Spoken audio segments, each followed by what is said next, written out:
This could be the world's worst-kept secret in Formula One, as documents revealed that a new German company is joining Formula One. Welcome to F1 Freaks. We urge you to keep watching as we give you the details. The partnership between Porsche and Red Bull has been rumored for a while. The approval of anti-cartel authorities from around the world to make sure that there was nothing improper about the two companies joining. Together was one of the obstacles that had to be solved. This required not only that it be done within the European Union, but also that applications be submitted in more than 20 non-EU nations. One of these is Morocco, whose government legislation mandates that once applications are approved, dissemination is required. The process to get the green light has required Porsche and Red Bull to reveal details of their tie-up, which have now been published in Morocco by the Conseil de la Concurrence. Although not publicly available, documents filed by Porsche with Le Conseil de la Concurrence on July 8 reveal a 10-year partnership with Red Bull's racing Formula One team, a very promising partnership that includes a 50% stake in Red Bull's racing team. To further break it down, the deal comes in two parts. The first is the creation of a joint venture between Red Bull and Porsche to create a new power unit. The second is Porsche's acquisition of 50% of Red Bull Technology, which is the company that supplies Red Bull Racing with its complete cars and sister team AlphaTauri, with some permissible shared parts. The document also suggests the partnership will be formally announced on August 4th. Red Bull Powertrains, the engine-building arm of Red Bull's racing operation, is situated on the Red Bull Technology campus in Milton Keynes and is equipped to develop and build Porsche's first turbo-hybrid Formula One power unit. AlphaTauri will remain solely under Red Bull ownership while almost certainly adopting the Porsche powertrain per Autosport. Authorities started disclosing the information even before the announcement was made public, partly due to delays in receiving formal approval from Porsche for its comeback to Formula One. Its collaboration was supposed to have been revealed during the Austrian Grand Prix 3 weeks prior. The FIA World Motorsport Council, as was stated on June 29, did not accept the engine regulations from 2026. Therefore, that concept was put on hold. Engine regulations must be finalized before Porsche can announce their entry into Formula One.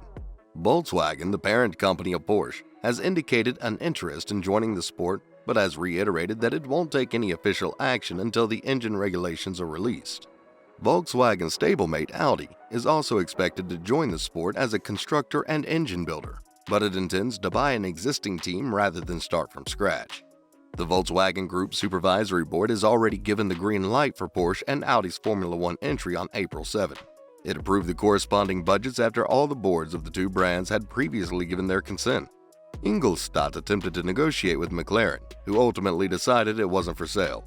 German publication Automobilwoche had earlier reported that Audi has made an offer to McLaren to buy the racing team for 650 million euros.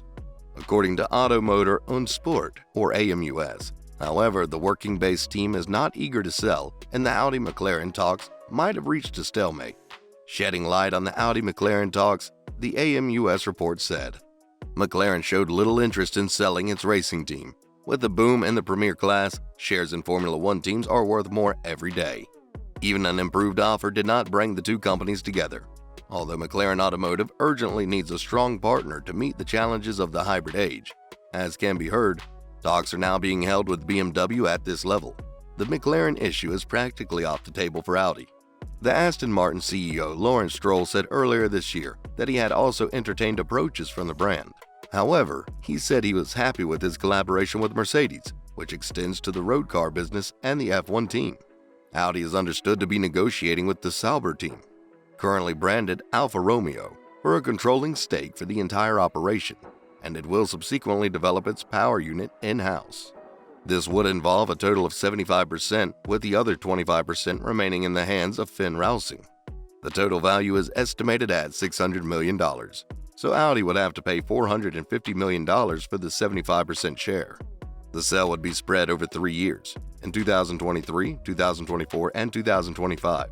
25% would be taken over by Audi each year. In 2026, the team name would only be changed to Audi because the brand does not want to be in action before then with a Ferrari engine under a German chassis. Until 2025, Ferrari will remain the engine supplier of the team. However, the deal is not as far along as Porsche and Red Bull's. Audi, alongside Porsche, intends to return to the top flight of motorized sports in 2026. That year, new engine regulations will be introduced, designed to be as attractive as possible. The MGU-H, an extremely complex and expensive component designed to convert wasted heat into electrical energy, will be discarded. Hybrid power from the MGU-K will be increased to 350 kilowatts, converting to 476 PS or 469 imperial horsepower. The 1.6-liter turbocharged V6 will soldier on pretty much unchanged. A bespoke 100% sustainable fuel will also power the engine as part of the sport's push to be carbon neutral by 2030. Although the FIA plans to switch to 100% synthetic fuel, many peeps mistakenly believe these fuels don't emit any kin capture system, non-food biomass, or municipal waste. That might not sound impressive, but greenhouse emissions will go down by 65% over gasoline. The Fédération Internationale de l'Automobile further intends to shrink Formula One cars in 2026. These changes will reset the pecking order in 2026, similar to how the 2022 aero and tire regulations have propelled Scuderia Ferrari and Red Bull above Mercedes-AMG. Weight savings are also possible, and the FIA wants to reduce that pesky aerodynamic drag significantly. The FIA expects to have the regulations finalized before October, with confirmation likely in the next month. Volkswagen Group CEO Herbert Diess announced his resignation on July 22nd. Diess will be replaced on September 1st by the CEO of Porsche AG, Oliver Blume, who is already one of the major supporters of the Formula One program at a brand level at Porsche. Looks like we'll be seeing the Porsche logo in Formula One soon. There you have it, folks. Let us know what you think of the partnership.